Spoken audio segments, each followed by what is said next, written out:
The finance ministers of the G7 nations ended their two-day summit in Chantilly, north of Paris, on Thursday with an agreement on a plan for taxing digital companies such as Facebook and Google that will set a minimum level of taxation for them.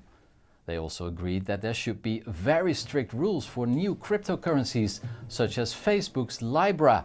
These online coins risk destabilizing the international monetary system and could be used for money laundering and the financing of terrorism, according to a working group set up by the G7 nations.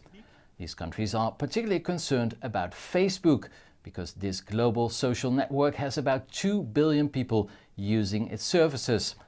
It poses serious difficulties, technical and political, said Bruno Le Maire, France's finance minister and the host of the summit.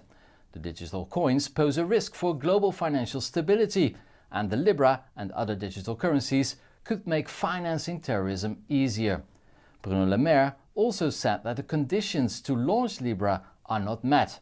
So everybody wants digital coins to be regulated, but nobody gave any suggestions on how they count on doing it. The rather harsh judgment of the digital coins shows that the finance ministers are pretty nervous about Facebook's project. The G7 also discussed candidates to succeed Christine Lagarde, departing president of the IMF.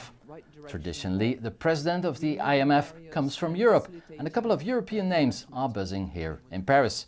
Amongst them, Jeroen Dijsselbloem, he is the Dutch former head of the Eurozone finance ministers. And also Nadia Calvino, she's the current Spanish economy minister, and Olli Rehn, he is the Finnish central bank government. The European Union will probably take a decision on Lagarde's successor before the end of this month. And there's more work ahead. All these plans need to be debated by the G7 heads of state and government next month, when they will meet in Biarritz, here in France, at the annual G7 summit. This is Stefan de Vries for CGTN in Paris.